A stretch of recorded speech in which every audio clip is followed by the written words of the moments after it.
The final way of training neural networks is using generative AI. So this rather wonderful paper by Walter Panaya and George Cardoso and colleagues makes synthetic brains. So let's have a look at that. So they start with random noise and they will make a synthetic brain. And doesn't that look wonderful?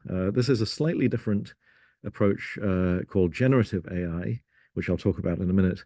But you can imagine if you run out of training data because there's not enough MRIs, you can make some. And this method allows you to create brains with prescribed ventricular size or brain size, brains that match a certain age and sex. This is trained on a vast amount of data. This is the UK Biobank. And it's a slightly different type of AI, generative AI model called a latent diffusion model, which we'll talk about next. So MCAI is a conference that has tutorials on these methods. If you're wanting to go into greater depth, you can go to their tutorial on diffusion models, which is the first type of generative AI that we will talk about. So generative AI does not take an image and tell you what it is. It will take an image or something else and make a new image or a new type of data. So the goal of generative AI is to take a set of training data and understand that data so well that it can produce new examples with the same statistical properties. So it could generate faces or images that are realistic. Now you could say, well, how does it do that? So one such approach for generative AI is called a variational autoencoder. So what this does is it takes a lot of images, it pushes them through a neural network that simply outputs as good a version of the original image as possible. But there's a certain penalty here. So you run all of this data through a bottleneck. That very slim layer in the middle maybe only has a very small number of parameters. And you'd like to essentially compress the input data so that you can still reconstruct the input to a high degree of accuracy, but you're using a much smaller number of parameters in the middle. So this is probably familiar to you in the context of image compression, where you replace the input with a compressed data set. Now, how is this compressed data helpful? Well, if you look at handwritten digits, this is the MNIST data set, you can use a variational autoencoder to encode all of the complexity of those handwritten digits on the left and arrange them nicely in an organized way so that all of the digits that are the same lie in the same part of the latent space, the embedding space. And this so-called latent space or embedding space is spanned by the parameters in the middle bottleneck layer of the variational autoencoder. A standard autoencoder, so you might be familiar with other methods to do dimension reduction on high dimensional data. TSNE and UMAP come to mind, so T-distributed stochastic neighbor embedding, or TSNE, and also UMAP, which is uniform manifold approximation. They will take very high dimensional data like images, and just like the image on the top right there, they'll embed these into clusters so that you can view all the data in 2D and work with it more effectively. But what a variational autoencoder does is it maps all of that input onto a multi-dimensional Gaussian, so essentially a normal distribution here in 2D. And you'll see that this has been caused to embed the images on the left into a space where all of the digits corresponding to 7 sit in a certain part of the latent space. All of the digits that are number 8 are separated and they're somewhere else. And you could say, well, this is very useful. I can go into that latent space and go and tell you what digit was written. And not only that, you can sample from it. So by going into that nicely organized latent space, which is a 3D Gaussian or 2D Gaussian, you can think of a Gaussian variable, you just generate one, and go make an image. And when you train a VAE, you force this embedding to have 2 properties. One is it has to be able to reconstruct the output with as close a smaller mean squared error as possible. But also the embedding has to be as close to a multidimensional Gaussian as possible, ideally with a diagonal covariant structure so that the latent factors are independent. And you can train this neural network to make these embeddings to satisfy those 2 criteria. And the principle behind this is shown here. Now, the objective of a variational autoencoder is shown there at the bottom. It's the sum of 2 terms, one which encourages the embedding to be multidimensional Gaussian, which is enforced using a Kullback-Leibler divergence term between the latent compressed vectors and a multidimensional Gaussian. And also, you would like it to reconstruct the data that you began with as closely as possible. So in the formula at the bottom, for Gaussians, the SKL turns into a sum of logarithms, and the reconstruction loss over there on the right can also be optimized. Now, this works very well. So once a VAE is trained, you can cover up some of the image, input it, and ask it what the output is. And it's a bit of a miracle, really. It will in-paint areas with a fair degree of realism. I mean, if you look at this very carefully, here's an image of a concert going on, and when you put it through the variational autoencoder, it will estimate its best guess of what is going on in the background. And there's a bird that has also been in-painted or interpolated very well. So why does this look so much better than other in-painting methods? PCA is one-dimension reduction method where if you're missing data, you can use principal components to reconstruct the missing data, but it doesn't do quite so well. One reason it does well is that an extra reconstruction loss term can be added when you train these. And so let's look at a face generator. If we read the Celeb A dataset in on the left, which is various pictures of faces, and you use a variational autoencoder to sort these faces on the right, you can add a term during training the VAE, which is the perceptual loss. Now, what is the perceptual loss? Well, you run all these faces on the left through that VGG network that we talked about earlier that identifies objects. So the idea behind this is, if something really looks like a realistic object, the network layers in the VGG network that can label objects should have a reasonable output. Those network layers that interpret objects, they should be, in a sense, typical of real objects. If you are synthesizing images that aren't very good or they're too blurry, the VGG neural network, which labels objects, will say, well, this really doesn't look like anything at all. So you can use the VGG object labeler as a critic, or essentially an evaluation of whether or not the synthesized images are reasonable. And if you look here, VAEs trained just with a pixel by pixel loss are very blurry, but those that have been helped by the VGG network to create realistic images using the perceptual loss are much, much better. Now, if you run these neural networks on faces, you'll see that all the faces looking right are at the bottom, looking left are at the top. There's a cluster of images that are female faces with blonde hair. So this is really where things started to happen, these deep feature consistent variational autoencoders that enhanced not just SKL terms for latent space Gaussian sampling, and not just pixel accuracy, but also fidelity to natural images that was arrived at by using the VGG object detection neural network. So this can generate images from random Gaussian noise. You can go into the latent space, make up a random vector, and pull out something that looks like a face, which is great for sampling new images. And so you could say, well, can it generate brains? If I feed in a lot of MRIs at the top left, can it make brains according to my specifications? Now, it'll certainly make brains, but in brain imaging, we might want to say, can you make brains of people of a certain age and sex, or with a certain disease, or with a certain ventricular volume? And these papers on the bottom show you how you take a generative model and you add conditions. And so you don't want it to generate just anything. You would like to condition the generation on some property, either a certain age or sex, so that the outputs are consistent with people of that age or sex, or certain characteristic of the brain. Now, the resulting outputs are fabulous. And so I glossed over the fact that the decoder for these generative models is something called a UNet. A UNet is a type of CNN where the far side of the CNN has very, very fine scale features that it creates. And you can say this is from Walter Panaya and colleagues' paper. This is really hard to distinguish from a normal brain. But this is a brain of nobody. So a synthetic scan doesn't belong to anybody at all.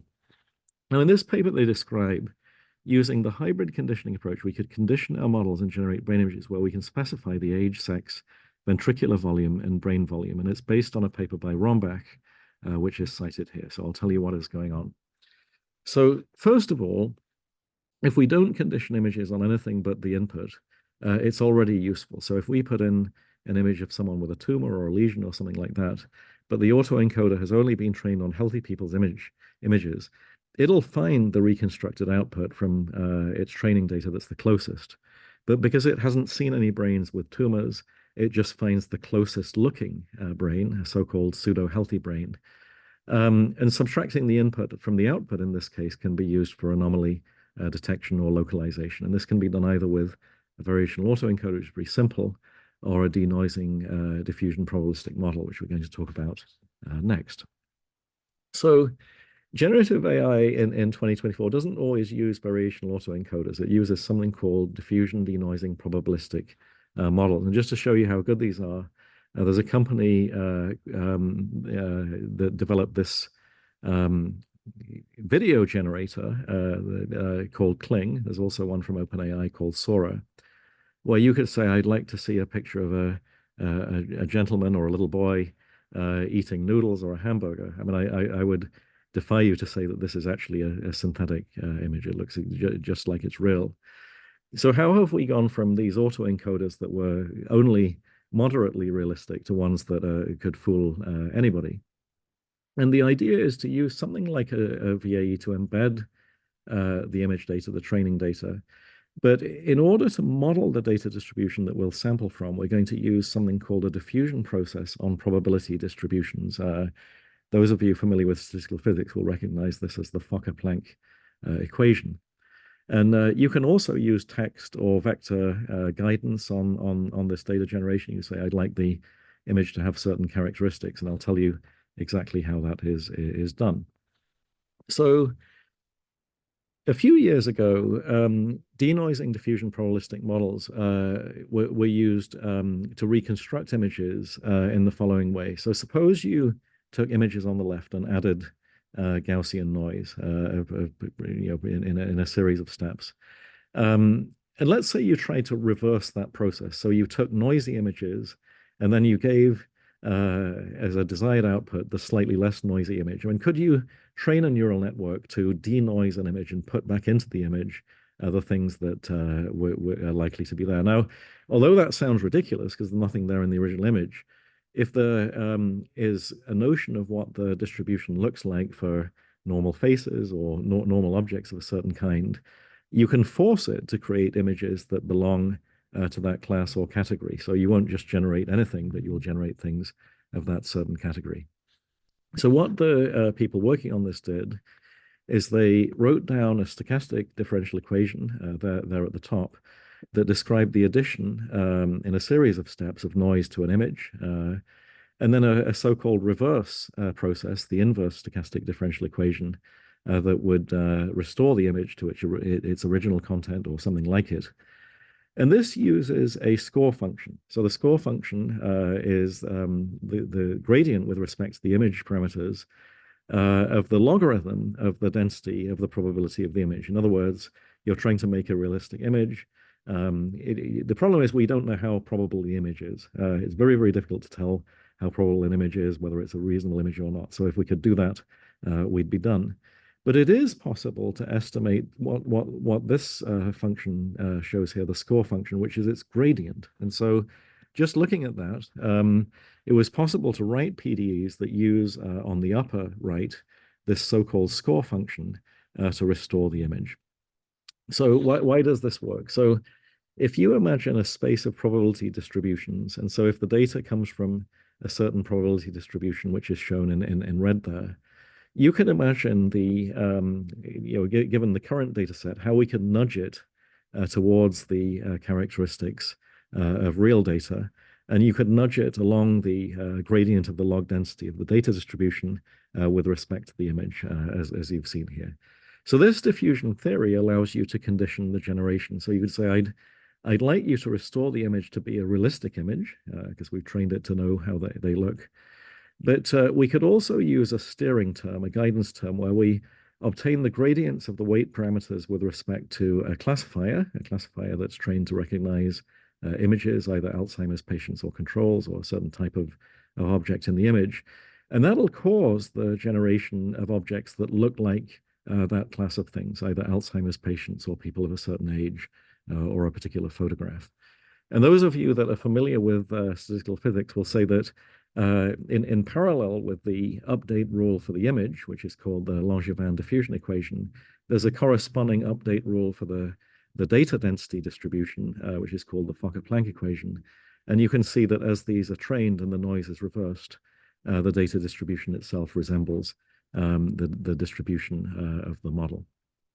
And one of the things is the noise in these models. The noise that is added during training and testing allows you to create a diverse sample of images. But very often you don't want it to change the image very much. If you want to age progress an image or heal an image, take a patient's image and see what it looked like when the patient was healthy, you don't want to generate other people's images. And so one of the ways that that has been done is using DDIM, or denoising diffusion implicit modeling, where the stochastic term in the reverse stochastic differential equation is turned off. And you can see that this will take an image, either age it or reverse a disease. And then the difference between the input and the output can be used to identify lesions or pathologies, much better than VAE, which will just light up everything. So this type of disease reversal diffusion model can be used, as in this paper by Nikhil Dinagar and colleagues, to make a counterfactual image, an image of what the patient would look like before they were ill, or perhaps even with a certain treatment, by accessing the data distribution and covariates that are associated with it. Now, how are they validated? You say, well, you've made an image, but how do you know that that's reasonable? One of the ways that these generative models are validated is within subject longitudinal data. So if you have many, many time points where an individual is scanned, you can check whether it's interpolated or extrapolated the brain trajectory in a reasonable way using standard metrics of error. You can also test if the generative distribution of images that are coming out resembles a real distribution. So you can get a set of fake images and a set of real ones.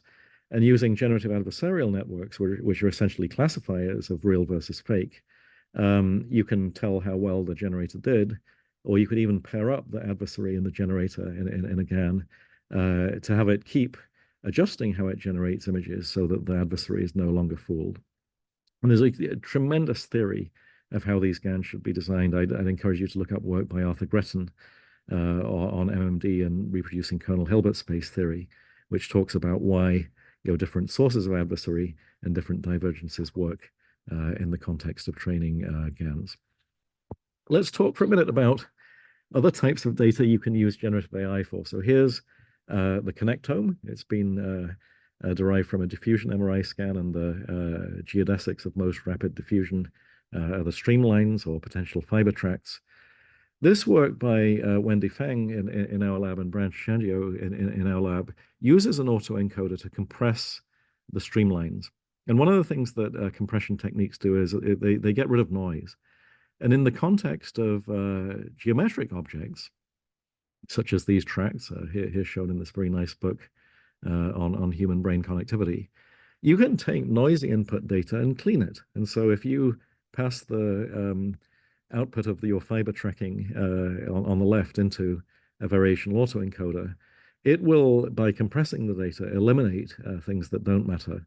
And this is very valuable. Early approaches, such as this one called FiberNeat, used classical dimension reduction approaches and embedding space outlier detection to trim off the outlier streamlines. But you can now use so-called convolutional VAEs, which is a type of VAE, to tidy up these streamlines.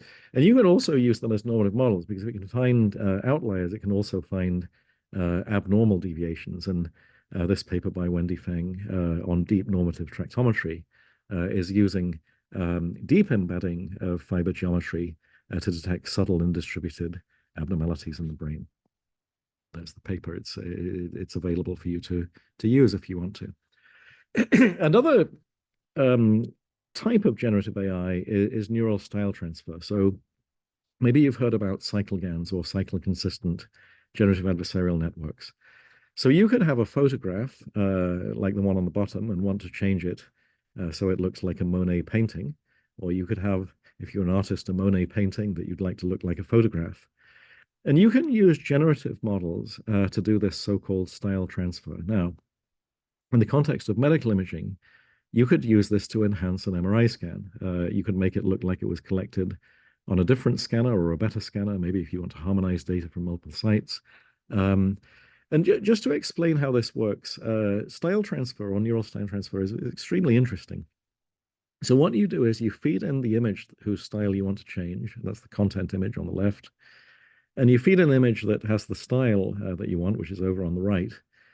And you would like to output an image, which is the one in the middle, that matches the content of the image on the left and the style of the one on the right. And it turns out that that object detecting CNN, the VGG19, has layers in it that encode the style. So it's an extremely interesting application. If you fed an image of a sports car and a painting into the VGG object detection CNN, it turns out that the style of the image is encoded in the layers, and you can pull it out using something called the gram matrix. So let's say there's layers of the CNN that are interpreting those two pictures at the top. They have different channels. So each layer of the CNN might have different channels, different features that it has detected. And if you compute the correlations among these features, it turns out that it encodes the style. So the gram matrix is something that you compute to represent the style. And then when the neural style transfer method is generating images, you say, we want to do gradient descent on the following penalty function. We'd like the image to look like it has the same content as before, but the mean squared difference in style between the generated image and the target is as low as possible. So this is